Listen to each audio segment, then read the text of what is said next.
Hi, welcome to the first edition of the Conférence pour le Brésil.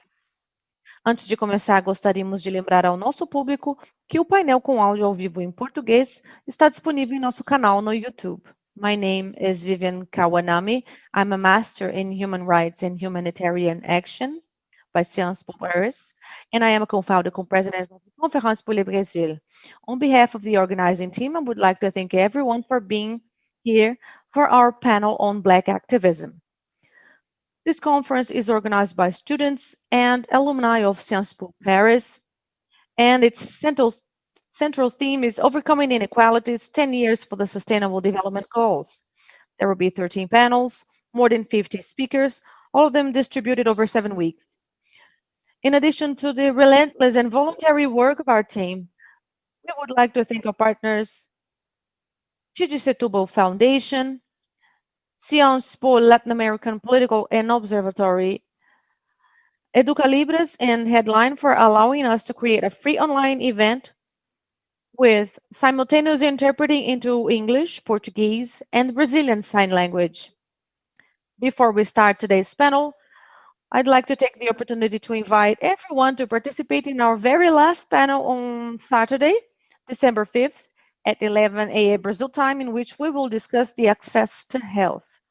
And we will have the participation of Raul Santiago, a social entrepreneur and member of the Crisis Office of Complexo do Alemão, Eloy Terena, lawyer of the Articulation of Indigenous People of Brazil, researcher and professor Daisy Ventura.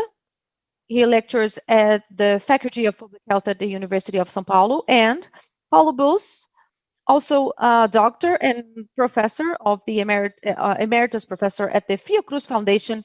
And this is all going to be moderated by the Dr. Denise Ornelas. I would like to thank all the panelists and moderators who voluntarily participated in the debate and made this event possible. I will now give the floor to Isabela Reis, and she will introduce the theme of today's panel and introduce our guests. Thank you. Hello, good afternoon, Brazil. Good evening, France. It's a pleasure and an honor to host a panel with so many incredible leaders. Well, our conversation today is about Black activism, but the idea here is to talk about a positive and purposeful agenda. Brazil is one of the most unequal countries in the world. Racism is a problem that cuts across all layers of our society. So this is no news for anyone here. Not for us and not for you who are now watching, but now I believe we can move forward with this debate instead of just sitting there and digesting all this inequality. But we have to think of the future. What are we going to do with such segregation and inequality? The idea is that everyone here who's watching here, you and I, we are all going to live with a particular transformation mission to engage. Let's hope you can take a lot from this debate, and especially we have two more years until our next presidential elections. We have time for transformation, time for change, especially during this very difficult year with the pandemics. This is about knowing what to do with what we have. So I'm going to start by introducing all of our guests. I'm going random now. But first of all, Kelly Baptista. She's a Black mother, lives in outer suburbs, and she acts in projects for women with social vulnerability and helps the young population in the outskirts, in the outer suburbs. She acts strongly in the improvement of city organizations that are involved. She's a founder of Fundação 1BI, one institution that's part of Grupo Móvel, and she is involved in helping and impacting people. Erika Malunguinho is a deputy state representative for São Paulo. She's a master in aesthetics and history of art, and She has a chair at the Commission of the Defense of the Human Rights and take parts in social concerns and discussions at the State House of Representatives. She also acts with teacher training, and she's proud for creating an urban quilombo called Aparelha Luzia, and it's a place of visibility, a place of activity, and of Black intelligence. Elisa Lucinda, she's a poet, journalist, writer, singer, actress, and she has an extensive artistic career, one of the best-selling authors in Brazil, and she's read everywhere. She's interpreting everywhere. All of our libraries have her books. She has 18 publications. She circulates her works all over Brazil and in the world, and she is one of the writers who have made poems more popular and more accessible. She also discusses situations, and she's an activist of the transgender people and young people under vulnerable conditions. And she also has a course on spoken poetry.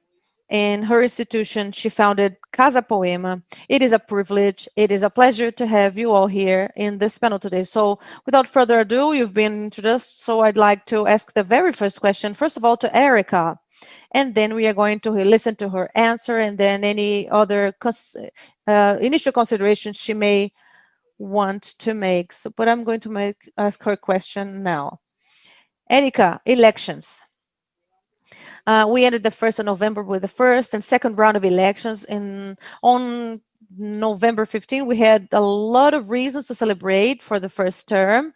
We elected much more Black people who were elected, some Black leaders, some transgender people also were elected, LGBTI, and indigenous people. It was a Sunday we celebrated some victories. On the second round, we had some expectations with the left party candidates. They were running for important positions in important cities. We had very high expectations, but we were really frustrated with the result. But now that everything is just over, we are now in December, everything is pretty much decided. We have to say that these left party candidates who gave us this sparkle of hope were most of them are not Black, and this is not representative, and this produces some sort of racism, because these are dominant by the same white people as always. The Black leadership is possible. There is no question about that.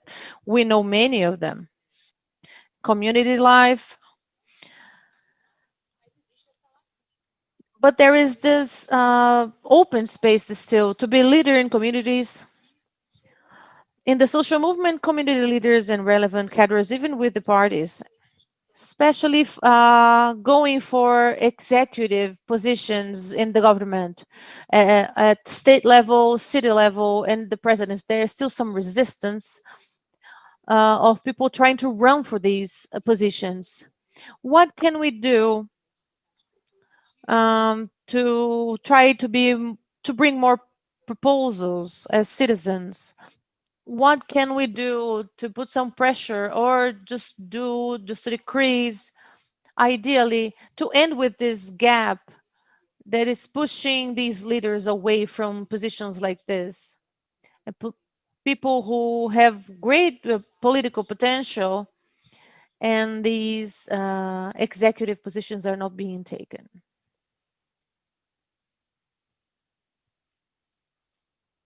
Estamos sem áudio. We have no sound.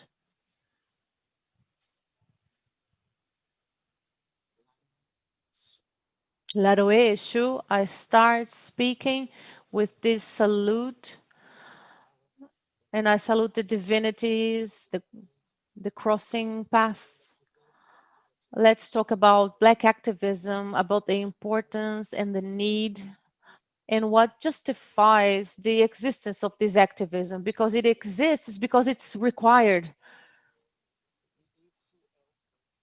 And this is the key point of the answer to Isabella. Good afternoon and good evening.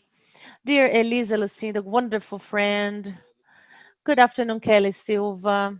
And Isabella, just to give you one answer to your question, I just would like to exchange this gap, is this word gap, and say racism instead. Just to bring this, to change the word on purpose and to give names to the attitudes of these extinctions and deprivations. There is a name to it, and it is racism. When we see our candidates not making it, especially in very important positions, although we had the happiness of achieving the elections of many of the Quilombola people and Black people and trans people, we are still talking about a universe of more than 5,000 cities and towns, and this presence is just minimal. If you look at the south part of Brazil, it's even worse. It's even more minimal. We are talking about breadcrumbs. We are talking about very little, very little initiatives, very little achievements when you consider the whole political scenario. So the first thing you have to do is don't just be okay with it. Don't just think that things are resolved or are under resolution. This disturbance that is historical within us is still present and it's still there. And the election is not over. Election was not over in November. Our process is continuous because we are not talking only about the elections.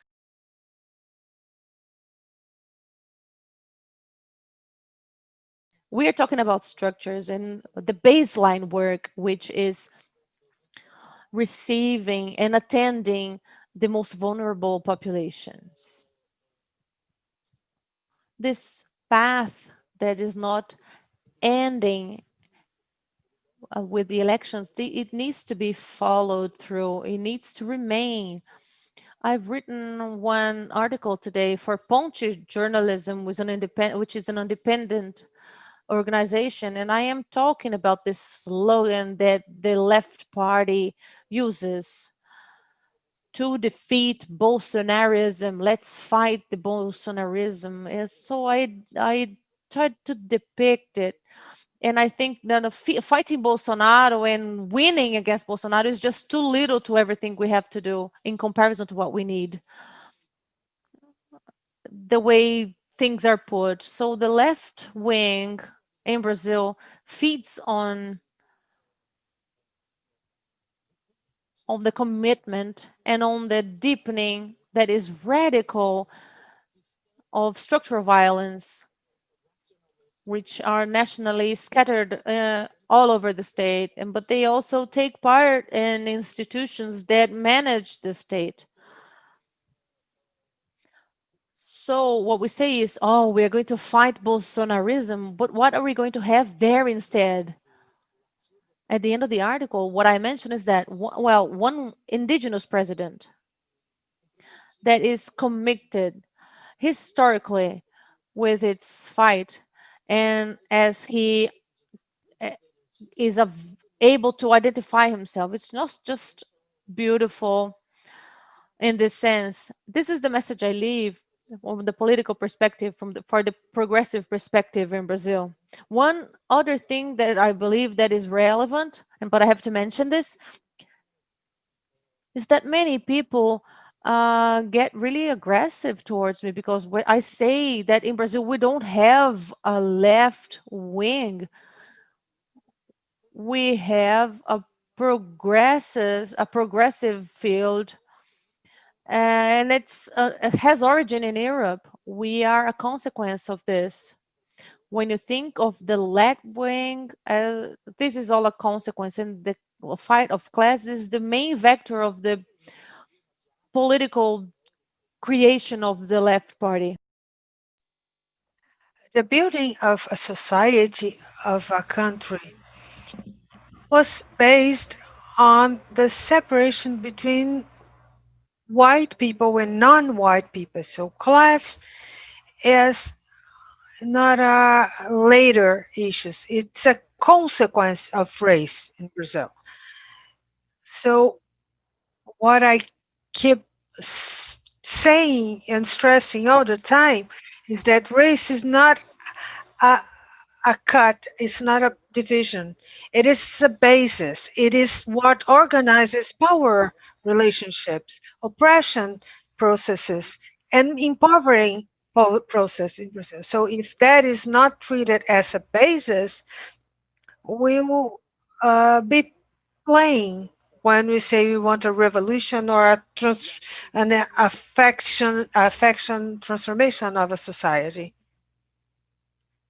So if we can talk about solidarity, for example, and the demands regarding transformation of poverty realities in Brazil. So observe who's poor in Brazil, who is catered to by public health, public education, public transformation, transportation here.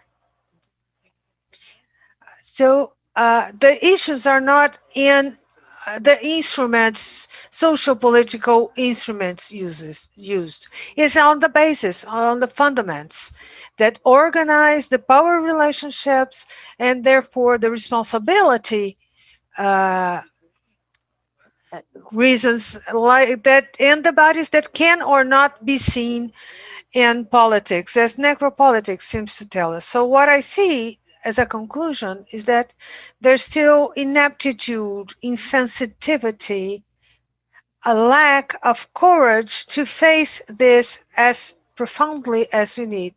Because often when we talk about that, we talk this as identity issues, as if they were not identifiable, as if our identification had not been created by them. I'm not black because they told me I'm black. So they called me a black woman because I am a black woman. But if we're talking about the being progressive, is this Brazilian laugh I don't believe exists. I think they are a consequence of Europe tradition. But as important as this analysis is to observe how the lack of propositions and of radical opinions opens the space for the conservative right, authoritarian right, that among other people understood in some way,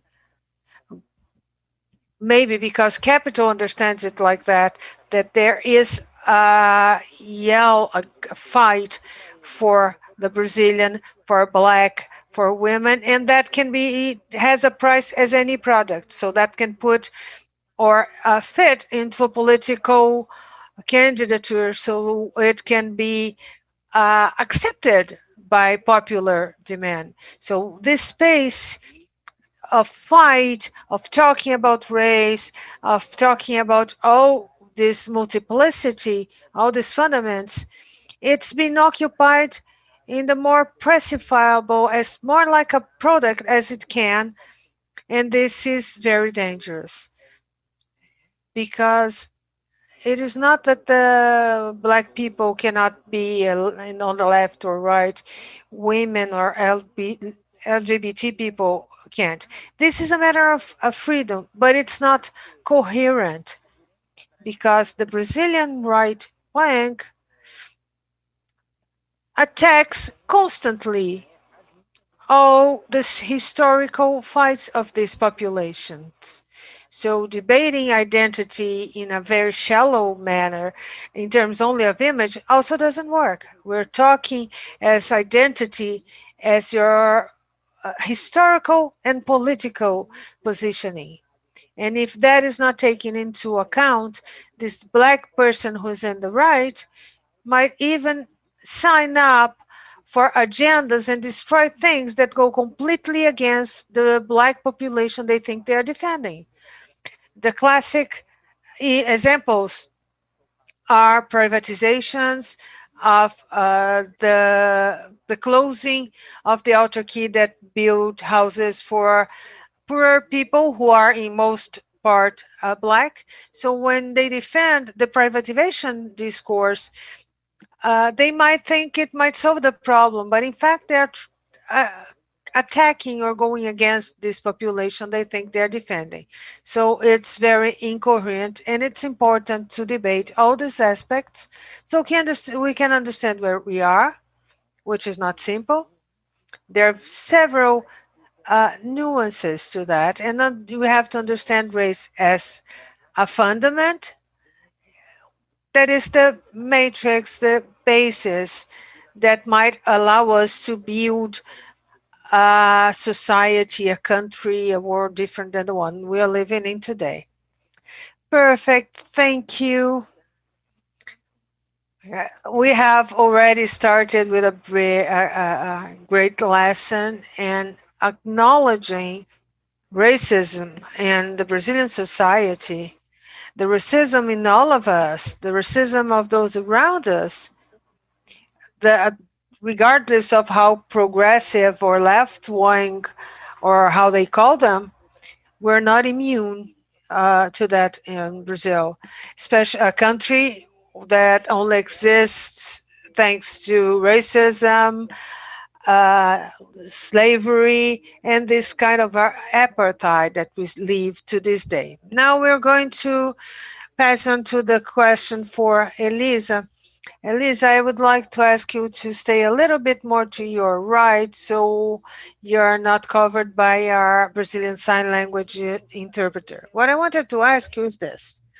Also, using uh, the point of the pandemics, our federal government that we have been facing the last 2 years, and the culture sector has been abandoned in this and attacked, suffered financing costs in that area, and also in terms of preserving our cultural manifestations.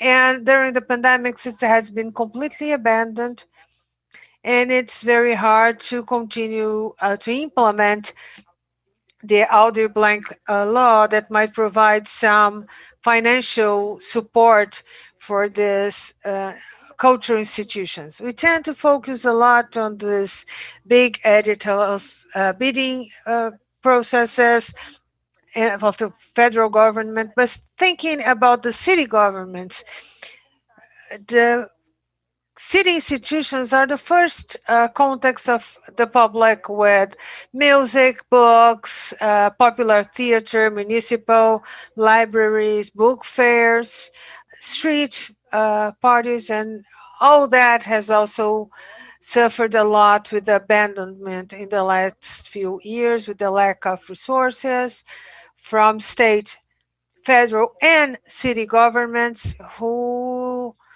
consider all these culture issues to a second place, and also the lack of security, the violence uh, sends people away from public spaces because people give up due to fear.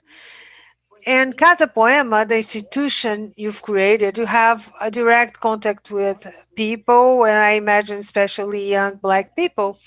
How do you see the importance and this movement of reclaiming uh, uh, culture and how people relate to that? How important is that for us to understand all these instances, and also for us to think in our whole of promoting the recovery of this first contact with culture?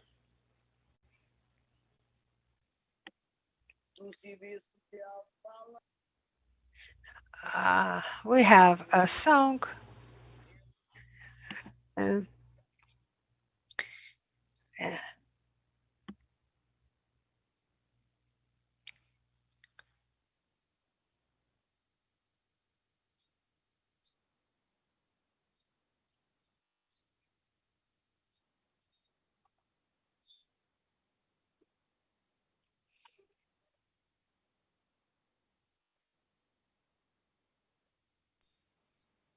She is now singing a song that is usually sung by Leci Brandão and depicts the situation of a man called Zé da Mangueira, someone that represents the community and someone that helps everyone of the slums. It talks about the creation and the fomentation of a new leadership in the community.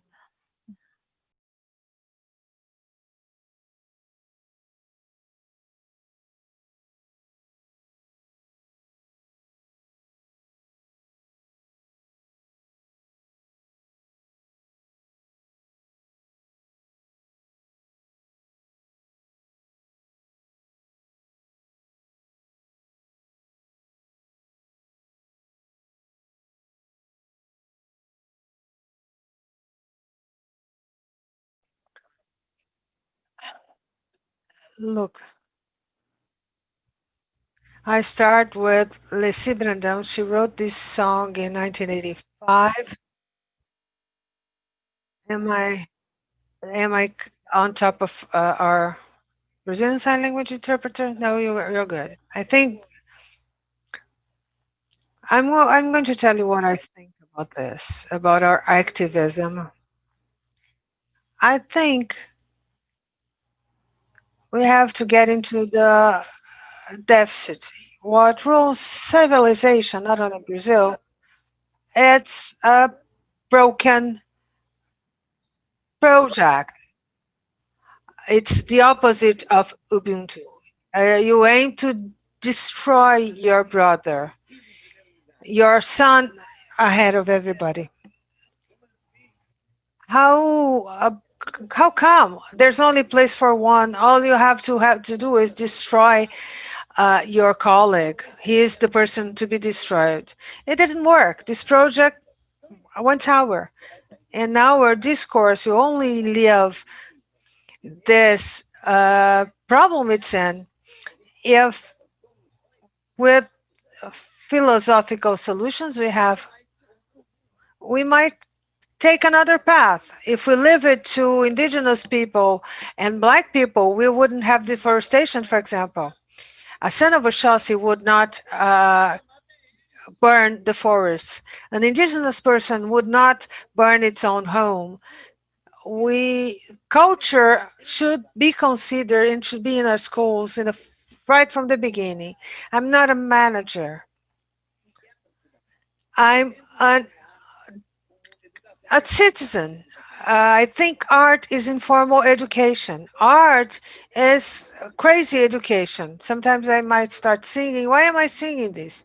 Because I heard it a lot and suddenly I'm singing the song I was criticizing. Informal education is crazy. It's something you don't see as education. You don't see it as a school. But it's working. And that is the role of the groups, of the social movements. And I think our left wing, of which I'm part of, it has this role of going together with the basic staples for people. Culture should come with it. What has this place available?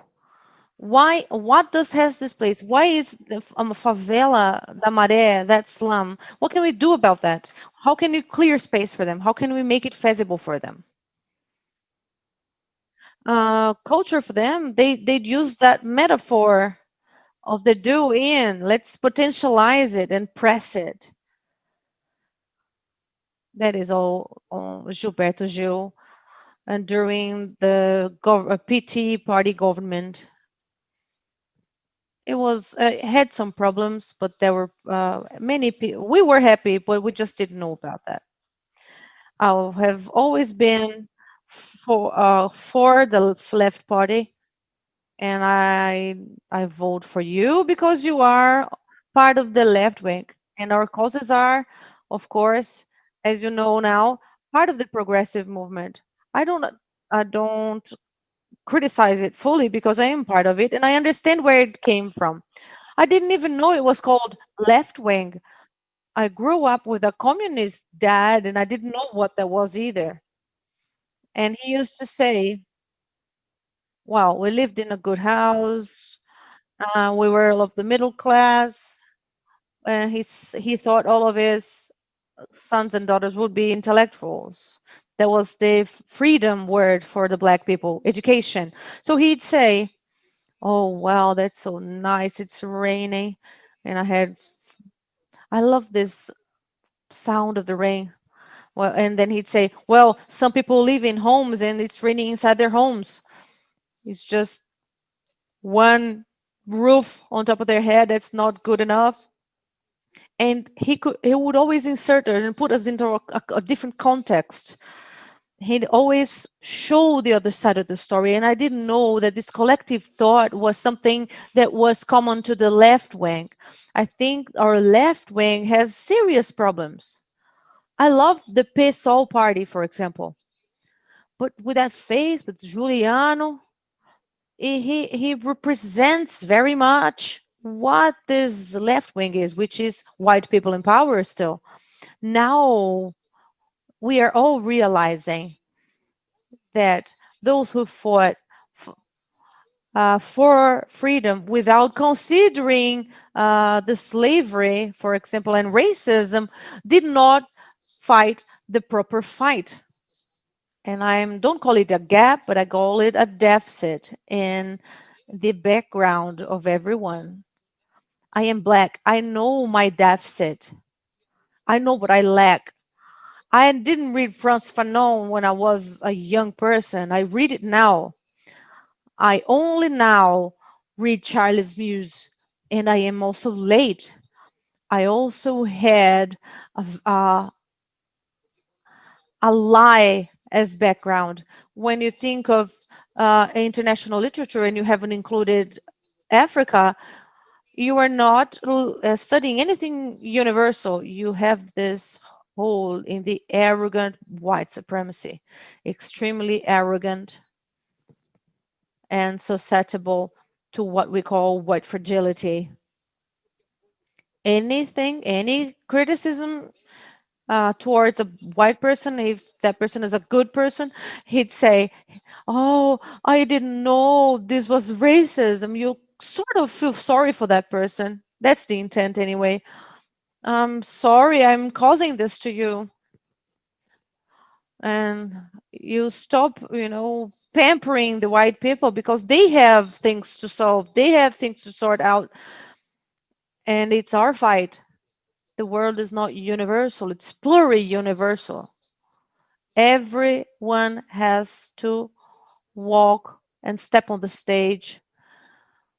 The very high developing, very developed countries have the racism. And where is the tragic failure? It is in the world's fundamentals. When we talk about the culture fundamentals, for example, I can give you an example. When I come here for this international conference, and before I start talking, I start singing, even though I'm going to use 1 or 2 minutes of this part, I know I am also speaking when I am singing. And this song means that in every point of culture of this, and a leader may be emerging in a community, a rapper, a funk writer and singer. How many do I know? So many. Those who use their very small house just to lead and to make changes. People who make more than a lemonade out of the lemons.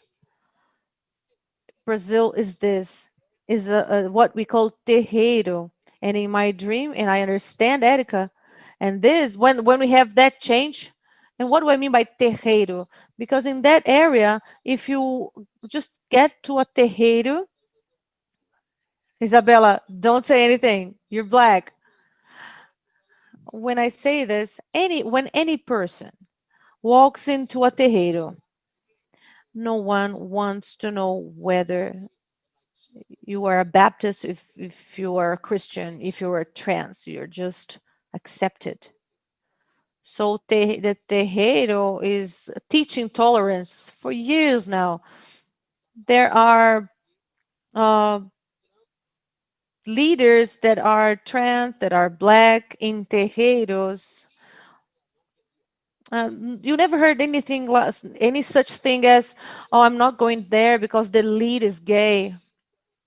That's not it. The leader. When we talk about a shoe, we are not talking about religion. When we are talking about this, we are bringing this to a different perspective. We are talking about religare. It is epistemological in regarding the egocentrism and whiteness. The orisha, this divinity, is going away.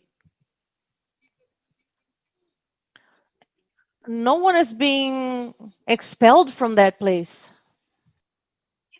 It's another conception of life. It's another way to say it. You don't expect Jesus to come back. It's another time. That's the other way, another way of seeing the divine part of your life. It started uh, putting my black discourse in the middle of that. Anytime they start a conversation, I'll bring on my drums because people will sing for everything, for to be born, to die, to love. People sing. It's in our nature, and that is these discourses are the one that have to go into our practical life. Is the most for me. We are always being deconstructed. The other day, uh, a friend of work started saying something, and I had to correct her and told her, we're all learning. We're all babies. We have to rebuild our discourse. How many people who are progressive are worried about their appearance? We have to start in each one of us. We have to start in our homes.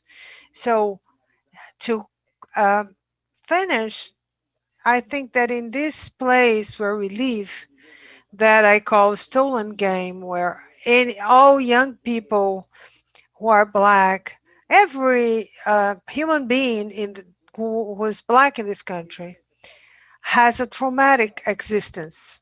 It is traumatic to live in a racist country. It's traumatic that your culture, except when it's recorded, it's invisible. It's never been so talked about, but it's invisible. Only the black people who get to a shopping mall are not catered to because the salesperson doesn't want to spend her time selling something who someone who has no money.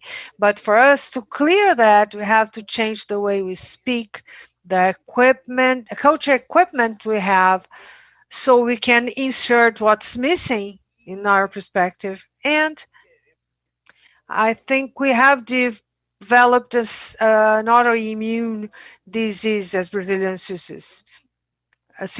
I don't see myself in the forest, so I can burn it. It's not me. And that black person dead on the sidewalk at Copacabana, it's not me. It's somebody else. So you can kill him. But it is me, but I don't know what. So this is our autoimmune disease. So this place of finding who is the Brazilian, we leave this whole history full of villains. It will take a lot of homework, and I do trust a lot and the quota system. It is what made Brazil into. I always get emotional because Brazil was managed by that. Black people who had never been able to get into college have started, have finished, and changed everything. And these people started coming up as candidates. They started being able to participate in the game.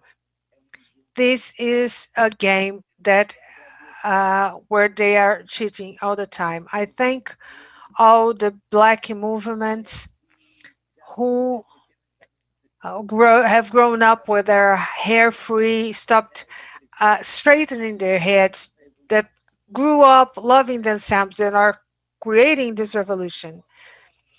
Black Lives Matter is not a passing game. Everybody has to reconstruct themselves, or they're going to miss their place in history.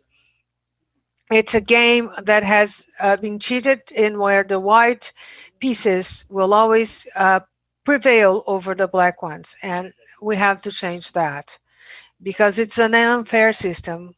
But that is, I want to do that. It's a big fight, to tell you that it's a big fight, but it's time for us not to be afraid. We were quiet for a long time. Uh, we wouldn't salute our orishas, our divinities. I can do whatever I want. And I think it's time to start this fight and do cause our discourse to get to the rules of the game, to change the rules of the game. Thank you very much. Thank you for this class of the importance of the Afro-Brazilian culture. I will get back to this theme real soon. So, Kelly, what I'd like to ask you is about what your considerations are, what you'd like to present to us, but I'd also like to ask you a question. In general, the Brazilian elite, whether progressive or conservative, has a very paternalistic view of the periphery. It's it's the view from us as teachers and them as apprentices. To enter these places and taking knowledge and enlightenment without any interest, or look at the technologies produced in the slums and peripheries of Brazil, is a self-declared mission uh, reduce technological apartheid in Brazil by allowing the population of the periphery access to programming, education, implications, training for technological careers, for example. I'm sure there's also this other side that teaches and learns of the financial and technological technologies that are invented by the people. What I want to know from you is, what can you tell us, and what does Brazil fail to learn about technology and fails to move forward when it ignores the poor black and peripheral population of the country? Perfect. Good afternoon to you all. Considering technology, I remember 15 years ago, an initiative teaching in financial empowerment with one poem from Elisa Lucinda. The poem was about the fridge. That the fridge was more than a week empty and it wouldn't go cold and had no water. So I worked uh, for 11 years with entrepreneur women, and we had this poem with us because it's a domestic utility and it affects those who do not have. I remember I for a while I had no fridge, and it's just so important. And this is something that the population already lives there. I was so happy to see you singing, Elisa, and this moved me because I remembered that poem.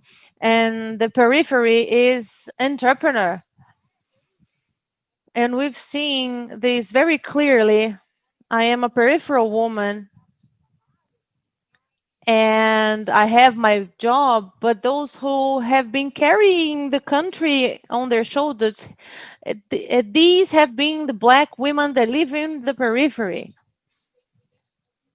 The Brazil Identities carried out a research on the black women who live in peripheries. I remember reading this, and we know the result, of course, but it's just the fear that we had of losing our jobs. So the women would go out on the streets, and the kids would be taken care by their own selves and among them. And how many of us were affected by the diseases, by the coronavirus, and came back home? Some people say that, oh, well, I don't know anyone who has acquired COVID, but I know many, and usually they are black. And in the periphery where I was, the entrepreneurship has always been very clear. I was with people who learned things from their mother, from their grandmothers, and they'd employ other people. They take care of their own home and the home of others, and that would be better. And you know that you have to be by your kids, and this is rewarding for those who are mothers. Early today, I remember this same day last year. It's a difficult day. Black people were sacrificed, and we still have no answers. Us ourselves as entrepreneurs, we face this every day. We fight every day. Your sound was clipping. You said that something happened in Paraisópolis, right? Yes. It's been a year these young people were exterminated by the police, and we still demand answers. It's been a year. It's black women who are mother and are still weeping.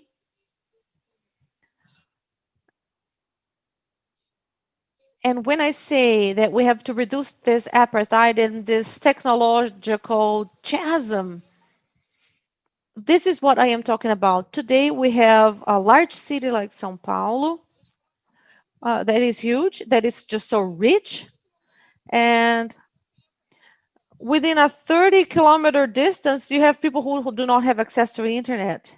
We are in the pandemics, and we need to fight and pay the very half price to be able to have access to knowledge. Some kids have not had this opportunity. This is the end of the school year, and still no solutions have been presented. For the periphery, these things were always very hard, but the pandemics has just opened this wound even more. The income generation and circular economy that are within these populations in the city, they are ways of being able to put the people in the place where they are not to date. With the circular economy, I can be in places where most population is white. If I look around, no one's going to be black, but they are there following our life. The more you succeed, the harder it is. And I see that a young person, when they get to the market, that is very promising, and there are so many job openings according to researchers, they have the possibility of working from home, and even that puts us in an underprivileged position. Who are working now? Those who are privileged, who have access to internet, and if you have access to technology, you are working and you're producing. And I am like that. I am working from home because I have all the possibilities, and I don't have to catch that train to do my things, not like most people have to. Our mission in the 1B Foundation is to put these young people into that mission so that they can develop knowledge. They don't have to get into a formal work. They can own their own business. They can serve their own community and be part of a technological community. You see that within São Paulo, we have more than 100 services that are from the city hall that you can solve online. How many people can do that? How many people have access to that? Most of them go to the building and stay on the line because they don't have access to that information or to internet. Sometimes they are right on the other side of the city, and they cannot have any idea of how to do things. They cannot download the app, or they don't have the internet, or they say that some of the free hotspots of the internet are there, but they just don't work because the Wi-Fi is not available. We have to reduce that. And these are things that are things we have the right for. 75% or more of the force that is working from home are white. They have a computers since they were 11. And what about our women and our children? They they stopped working because they stopped studying because they had to work. And when they say, oh, well, the population is not interested in studying, but that's not it. How many of us had to stop studying to start working and put money on the and put the food on the table? Most people just don't. Most white people don't live that. And when they ask about our experiences and our soft and hard skills, because everything is just said in English now, we have to have the resilience. We have to be eager to learn and do things. We do not have proper training because we had to stop studying. I used to work at 4 in the morning. I'd go home to bed at 1 because I have to work and had to study. And I think that many of you have stories like this. This is what we had to do in order to get a diploma and to change our reality. Brazil is still very unequal. We have an app today that we have developed. Children have a lot of school content through WhatsApp. But why have you chosen WhatsApp? Because it's one of the free tools that we have today.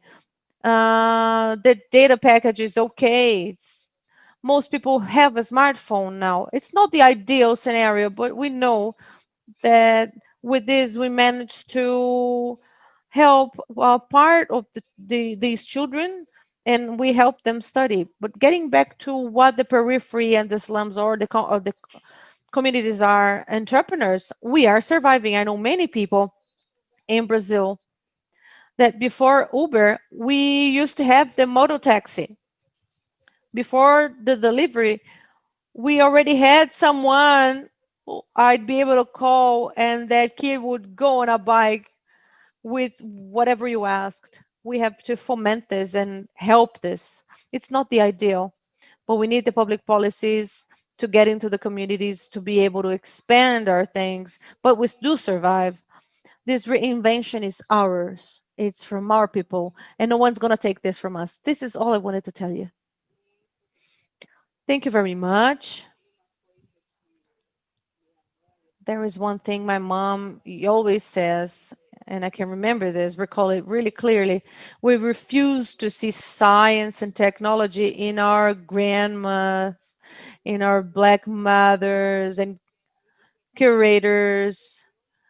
And remember that the pharmaceutical industry was fed from the knowledge of these people. The aloe vera cream is what we call in Portuguese babosa. Who did you learn that the aloe vera works for moisturizing from? This is not acknowledged as science. They are knowledge producers.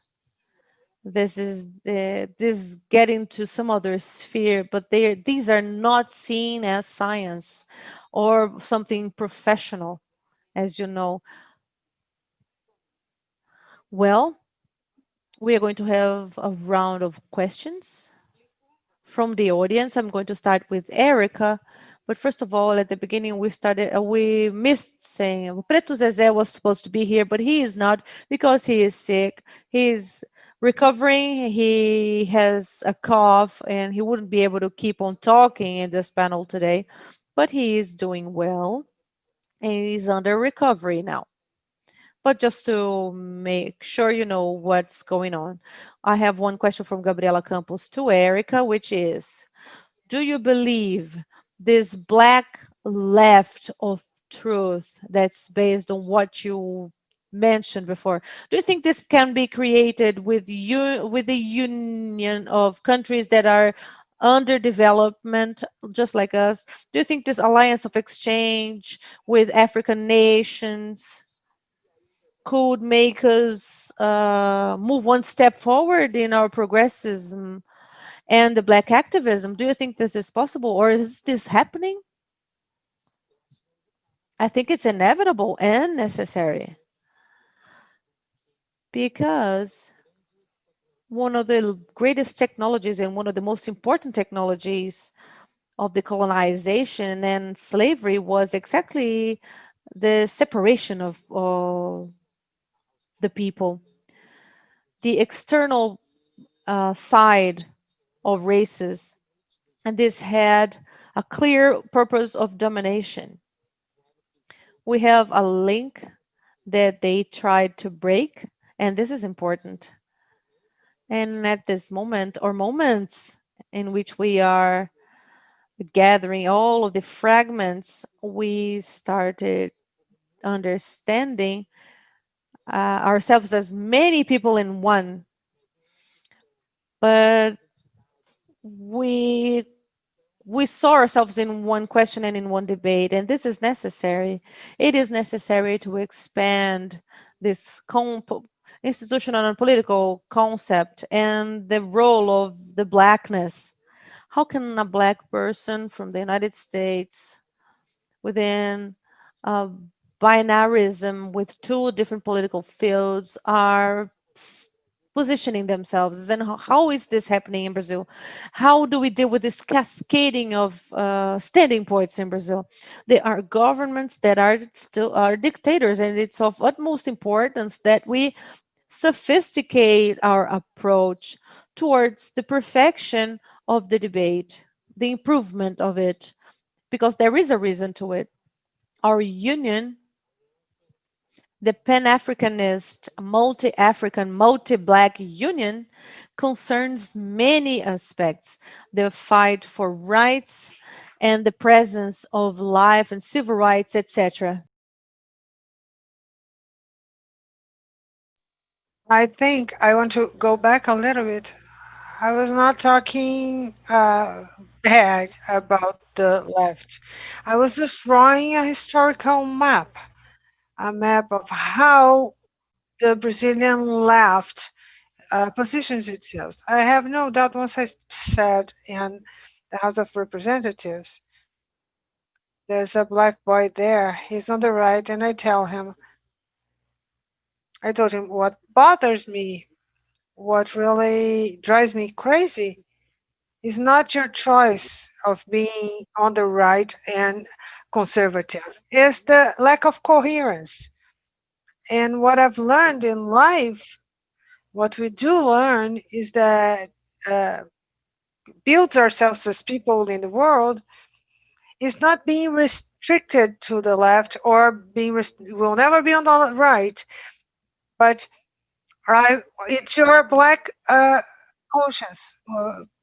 But this is something that is just a call of attention to the left wing in Brazil and to have them look.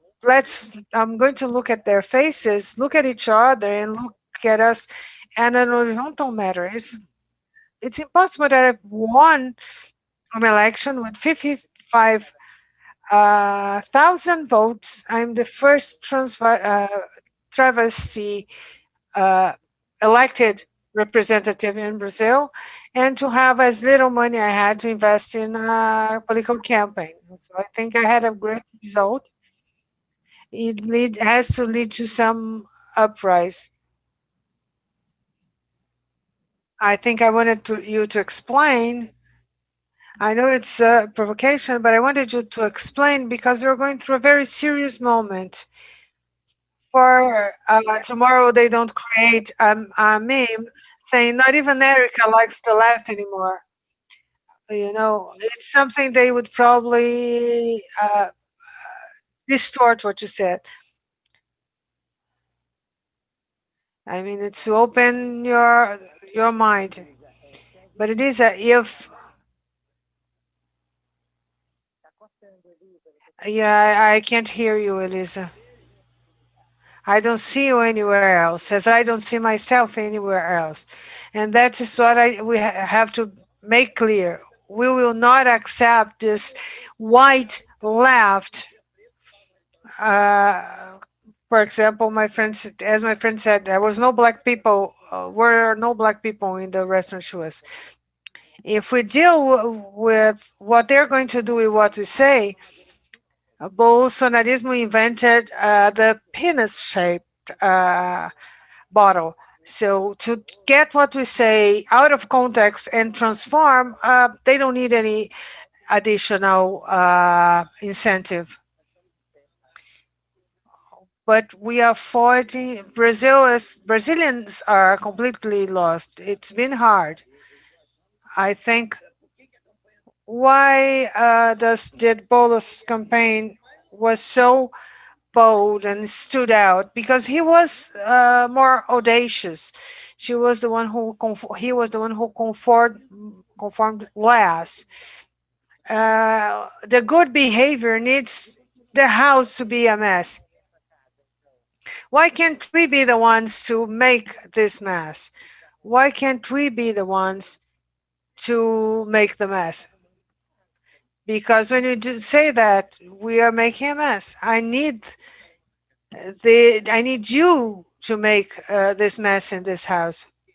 It is not because I hate the fact that there are only white people standing out in these three big voices that Brazilian has created, Manuela Davila and Boulos especially. What I want to say is that I will not stop believing the strength that Boulos showed. I saw him communicating in a way that our left has lost, and that's what I'm talking about. I completely agree with you. I think it's absurd what we have, but I don't think you can say so this fight is not worth it. I'm not saying that I didn't say that at all. What I'm proposing is a radical uh, dive in what we conceive as democracy. I'm not putting any figure of Manuela Boulos or anybody. I'm not creating an image. These are the most interesting and feasible people for the situation we had, for the scenario we had. But I don't can't stop from looking at that and seeing that we do have a structural problem. It's not going against Bolus. He's part of the current situation as I am. But what I'm criticizing, I even lost myself in my thoughts here. But I think that when building our left, it comes from several places. I'm talking about a radical thought about what we see in democracy, that we are not only the target of public policies, but the ones writing these policies. And you have to legitimate people who are uh, standing out in this fight and are not only driven or held or controlled by powers because the parties, because there is this fight of in the power where they have this pet black people, people who are there who carry the image, but who unfortunately are tied to an agenda that doesn't belong to us. So I'm talking about this because I'm talking about race as a fundament. So it becomes a public and determining agenda and a main agenda for a new democracy in Brazil. In no way it's about these people or how things are now, but I'm talking about how we are going to move forward. Are we going to continue saying, oh, we can do this is not feasible, or that it's okay, we're going to have black candidates, but we'll abandon them? Because that also happens. Candidates that are abandoned, you don't see a real effort on them. So we have to make these decisions and we have built this. We have to develop. So if the guy is going to be elected, he has to have a team that is all black, full of women, and he has to commit to create this support group this way. So if you're talking about changing powers, I'm talking about an epistemological way of taking over power, taking over this decision-making spaces, of being talking about everything. You have to have black people, men and women who have a commitment with their historic process that lead us to affirm our blackness, and people who are occupying those places. And to complete, I'm going to mention three moments I consider very important. By Beatriz Nascimento, we understand the Quilombo as black social technology. I say that Palmares was our only actual government, and it's the only experience of democracy and republic in Brazil. And in an article from 1970, she describes three items about the Quilombos. She says it's an African institution, a process, a ritual process of the people in Angola and Bagala. It's not only a ritual, but it's also a temple. And this will be translated into Brazil with the enslaved people of Angola. So the first document from Portugal that registers the Quilombos is from the 1500. It's fun how the whiteness works. Sometimes it's very sad, most times it's terrible, but sometimes it makes me laugh because the lack of aptitude for describing some things. They said that Quilombo is the union of at least 5 escaped slaves, even if they don't have a roof upon their house. So that's a problem. So you have 5 escaped slaves. As Quilombo becomes an institution for the colonial times. From that, you move it transform that Quilombo into an ideological idea, this social idea. The understanding that from these three pillars that you have when we were not black people because we didn't know we were we were doing fine in Africa. We were fine there or here. When become black, because there's a decision, a colonial factor, a power that imposes, that tells us we're black. And the third moment, when we want to become, when we decide to do with the history, with the system of the systematization of this progress, there's no space in 2020 for us to make loose pacts, for us to make concessions that will bring us back to the same fragility places where we were. So what I tell you is this cannot be solved with institutional political power. This is a place that is essential, but we're talking about everything. We're talking about a social structure. We're talking about universities, and we're talking about the organized civil society and the disobedient civil society, a place of emotional, social, and economic society where you don't depend on basic samples or on what we can settle for within what the system offers us, so that we can have a margin for negotiation. Because when you're hungry, you don't think of negotiating, you think about eating. And this doesn't, it can't come only from the political institutional power. It has to do with our solidarity and affection network, and from economic support that redistributes uh, all this, but it can be, we can explain that with Ubuntu. I mean, I am because we are. And so that means distributing this around so we can have a strong uh, black territory without basic lacking without lacking basic needs, so we can structure ourselves in a stronger manner. So they will only stop us seeing as the target of public policies when we have a hand that we can put on the table and fight for that. And I understand that because I do that sometimes also. We need to take many steps back because that was the only project that was feasible at the time. So it's about strategy.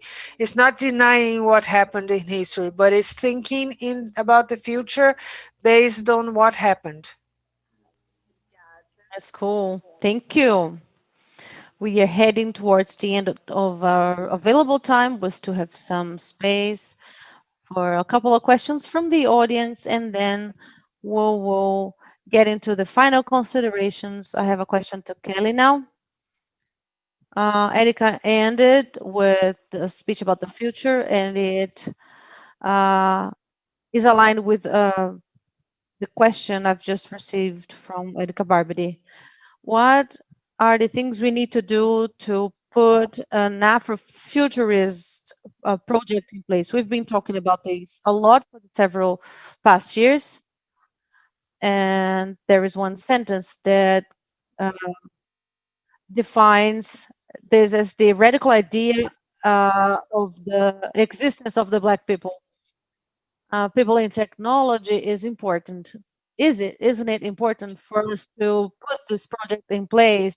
And I'd also like to ask you to close up with your final considerations with some reading or cultural material indication, a recommendation, a movie, anything that you wish to mention, so that we can do our homework at home and continue this debate and in this mission, which is eternal in the commitment of racial equality.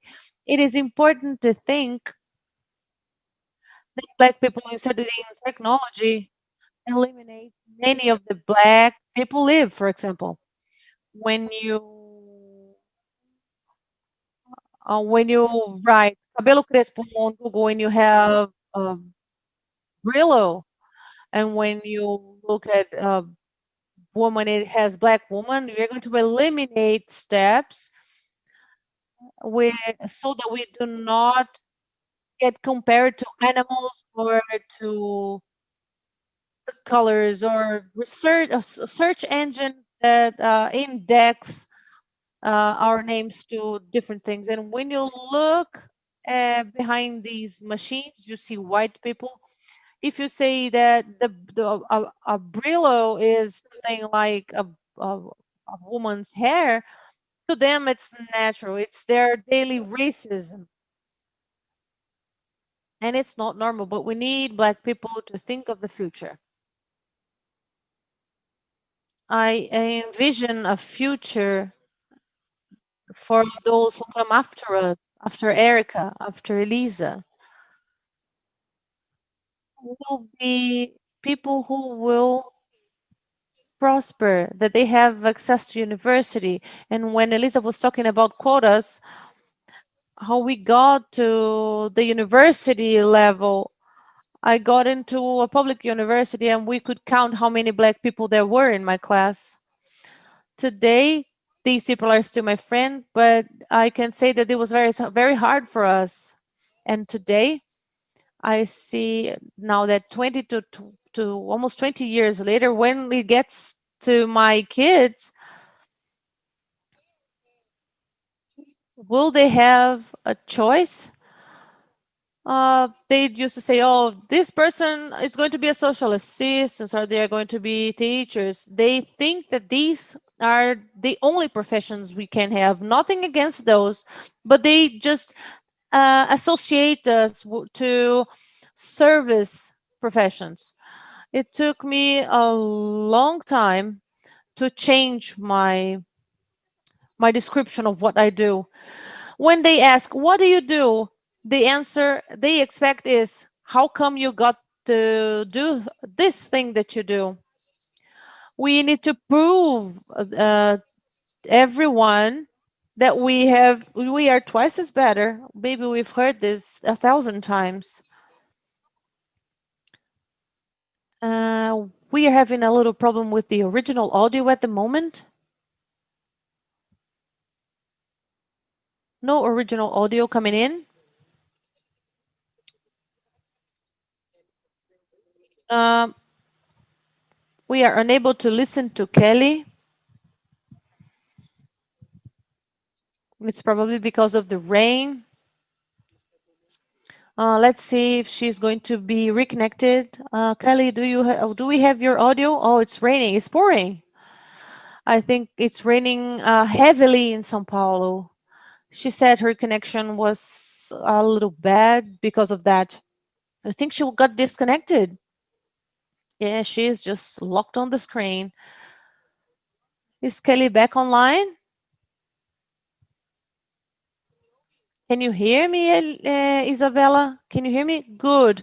Just to conclude, our wish in many fronts and politics, in education and culture, we hope that we are opening the path so that the others that come after us will have a smooth journey. And what I am reading now, and I've just recently started, from Ale Santos. He was awarded a Jabuti. It concerns the freedom of the Black people. I haven't concluded it just yet. It's been bringing me a lot of the real story of our people. It's not a fairy tale or anything created. It's real. It is important that you get to know this because we need to understand where we came from. We came from afar. That's it, Jurema. She's Venek being cited. Jurema is excellent. I'm sending you a hug now. What's the name of the book again? Traces of Resistance. Rastros de Resistência by Ale Santos. Lisa, Elisa, I have a question from the audience to you. I still have 3 minutes. And what do you recommend as a reading material, for example? And I would also like to listen to Erica on that. So, Elisa, question from Felipe. Do you believe the Black artists that are very active and talk about social fights, do you think they are penalized by the industry? And how do you see yourself, because you have a lot of visibility? Do you think these artists still suffer, and do you think they are united? I think they are on one side, and at the same time, people don't want to do it bad because we give a lot of completion to something that was swiped under the rug for quite a long time. I am a Black citizen in a country that cannot, that doesn't do how to do math, and a country that doesn't know much because they just don't do any effort to learn. I am considered someone expensive from the according to the white people.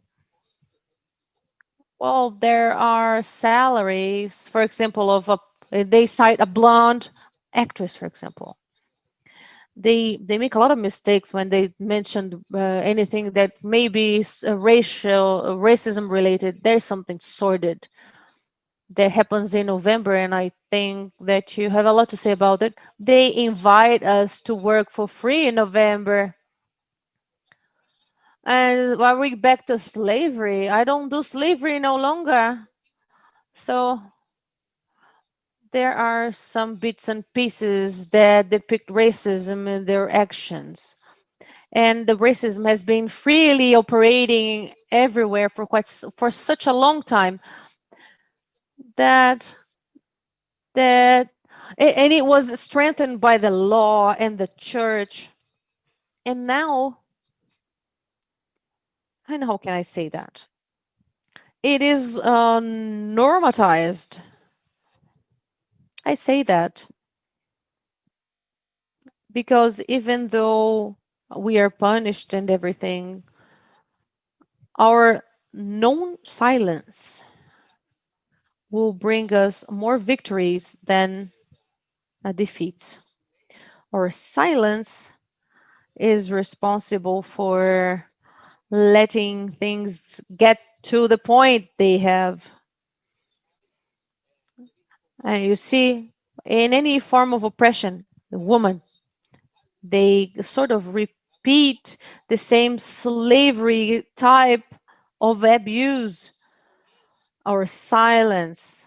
And I say that using my own example, I was talking about this with my son Juliano in a situation when I got to Rio, for example, my first movie I was in, I was a Quilombo leader in that movie. And she was going to be bought as a slave. When I tried the dress on, I looked at it and said, "Well, they said, oh, she's looking too pretty." So they spread dirty on my face because I had to look bad, and I was silenced. I didn't say anything. I was just so dirty, and they wanted me to look bad because I looked like a queen with that dress. Well, this is not the purpose. This is not what we want to depict in that movie. They said, "Oh, you picked the wrong person," and I felt so bad about this. And many times, what do you do? What have you studied? Wow, how come you're intelligent? Sort of action, a question. And this is just this turned us into silent people who accepted that thing. It's wrong to think that we all have to go through it. And we have a very poor democracy. It is racist, and it's all clear. It is bad to be a democracy with such racism we have. And one other thing I wanted to say is what you said, Isabela, uh, to collect all the phytotherapy knowledge, which is a health technology that our people has. These these curators, they lecture at universities sometimes. We call this superstition, and the native language of the people is called dialect. How come you call it dialect, Bantu dialect? Oh, please, wash your mouth. We have this decolonization to work on. I have one suggestion to make, one book from Eliana Alves Cruz, an incredible person. She was not accepted during childhood at school. She suffered deep racism, bullying from the teacher, and she wasn't able to speak, so traumatized she was. Today, she's a novelist, and thanks to her, her parents were university students, and they took her for a very deep psychological recovery. And so there's this book by her that there is Crime no Caso Balão, Águas de Barrela, but the one I love the most is Nada Digno de Ti Quem Te Não Veja, which is the last one she wrote, right? Yes, the most recent. The most recent. It's not the last one. No way. It's not going to be the last one. It's just her most recent. And it's a very strong book, a wonderful book. So I recommend this one. And I'd like to say that those who believe in the superiority of one ethnic over the other will not pass. They shall not pass. I use my voice, in my deep voice. I am not going to be shelter for chauvinism, racism, or any other people who try to shut my mouth or shut my speech. There will be no other prison. To me, only words that are scattered. Thank you, Conférence for Liberty, for paying attention to all of this. Thank you very much. Erica, your indication so that we can close this. Well, let's just start. After this, I have to start all over. I'm going to just close it. I would like to thank everyone for this meeting. It's just so important to be here in Quilombos. This was written somewhere and we don't know where it was written. Where there's one or two or more black people, there you go. You have a Quilombo. So the Portuguese used to say there were five. What we've expanded so much in our body, and our body is a Quilombo in action. And just to salute everyone on this incredible encounter. And let's find hope, because in contrast to fat black people, I am part of black people in politics, and we do not follow this logic, and this is important. A final thing that is important, which is one of the worst mistakes Brazilian society does and the political institutions too, that has to do with our spirituality. Looking at Candomblé as a place, as a religion only. It is this place, it is a religion, but it is a political organization. And not looking at it as such, which means translating of African-based religions here in Brazil, drinking. They bring food, they bring health, they bring clothing, they bring a philosophy.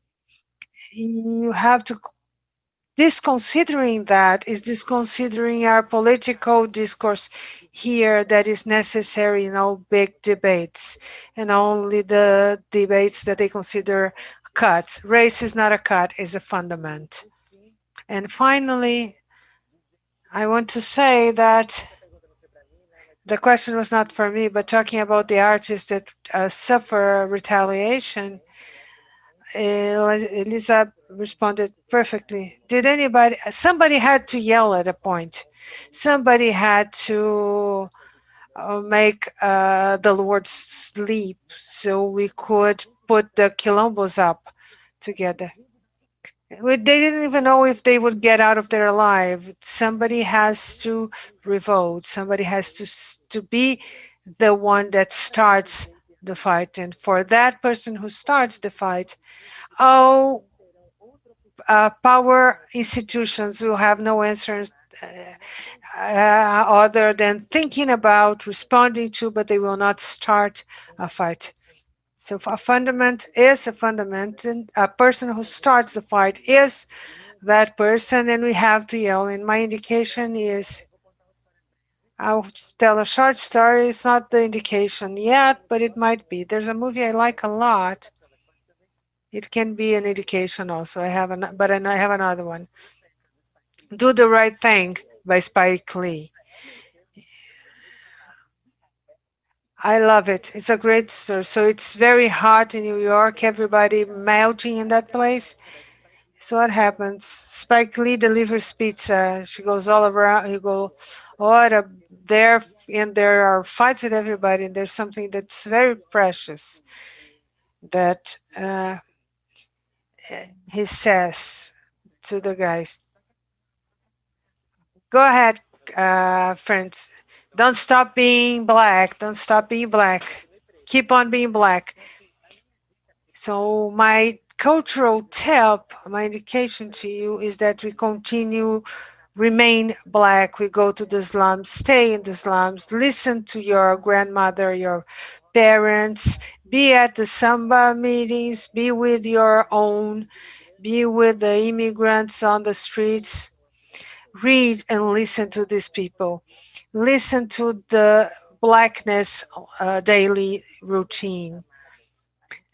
In all layers of the society. We do that with the conventional book as we see it, but let's read these people. Let's read these discourses, their body language, their the positions they take, and because they will give us much more pointers on how the revolution should happen.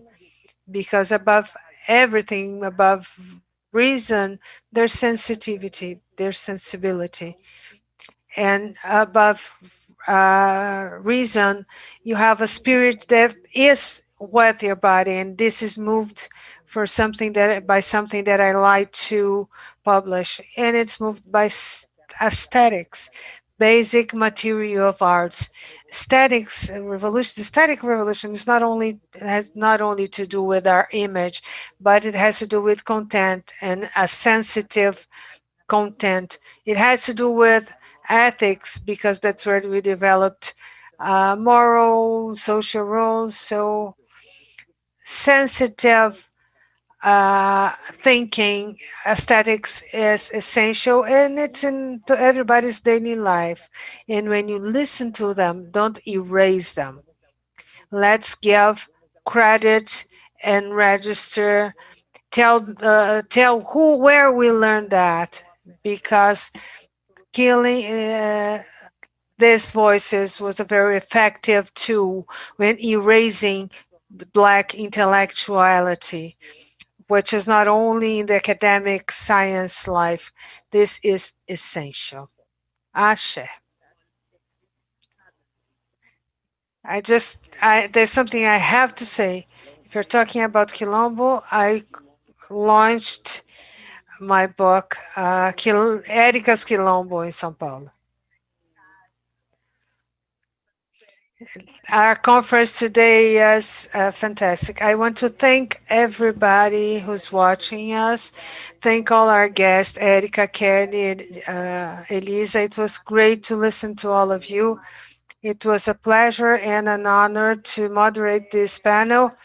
So I think we're going to leave today with a few messages, with a responsibility. Something funny that I have to say. Remember I told you I wrote an article, what it would be to fight against Bolsonaro. Boy sent me lots of kisses and hugs and said, well, but I'm Bolsonarist. I'm telling you, you have to explain the imagination. That's it.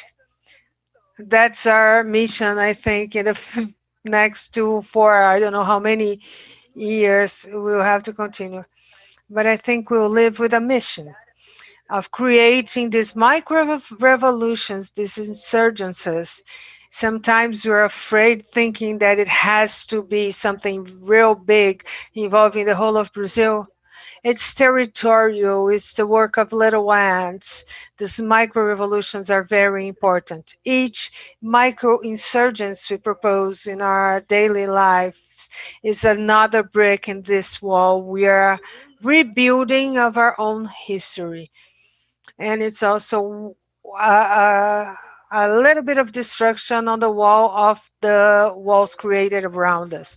So another thing that we have to take with us, as Elisa mentioned and Erica commented, is the oppressors are counting on our silence. Oppressors count on the silence of their victims. What they expect is the erasing, is the silence, is that nobody says anything. So saying something is already a revolution. So we don't need great big attitudes, but one can also be when you raise your voice to complain, to take a stand, and to create these insurgencies that are so important. I also want to thank our interpreters, our Brazilian language, sign language, Tiago and Claudia, Miller, and Claudia, who are translating us into English. Tiago and Felipe from Educalibras, and Claudia and Monica. Thank you for all that. Thank you for Vivian for opening the table, and good afternoon, Brazil. Good evening, France. A kiss to all of you, and thank you very much.